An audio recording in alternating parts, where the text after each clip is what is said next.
মোহাম্মদপুরের আলোচিত সন্ত্রাসী কবজি কাটা গ্রুপের প্রধান মোহাম্মদ আনোয়ার ওরফে শুটার আনোয়ার ওরফে কবজি কাটা আনোয়ারকে গ্রেপ্তার করেছে র্যাব।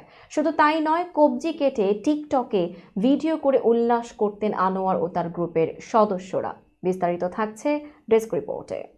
রাজধানীর বিভিন্ন এলাকায় মাদক ছিনতাই ও চাঁদাবাজির রাজত্ব গড়ে তোলে কবজি কাটা গ্রুপ। এই রাজত্ব কায়েম করতে গিয়ে আনোয়ার 7 জনের কবজি কাটা সহ বহু মানুষকে কুপিয়ে আহত ও পঙ্গু করেন।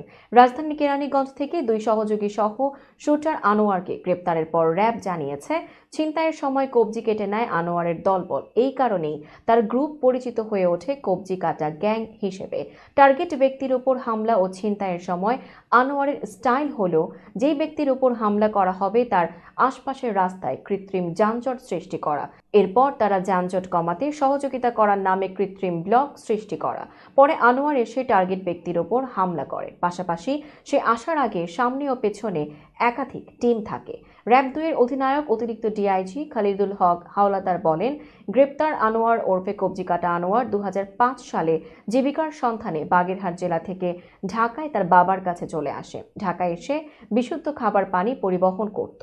প্রথম পর্যায়ে আনোয়ার অপরাধ জগতে ছিনতাই ও বাস স্ট্যান্ডে চাঁদাবাজি শুরু করলেও 2024 সালে মানুষের কবজি কেটে ভিডিও করে সামাজিক যোগাযোগ মাধ্যমে ছড়িয়ে দিয়ে নিজেকে কবজি কাটা গ্রুপের প্রধান হিসেবে প্রতিষ্ঠা করে।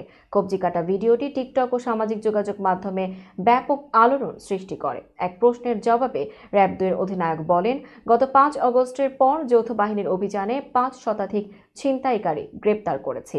মোহাম্মদপুরে অপরাধের সংখ্যা শূন্যে নামিয়ে আনা হবে।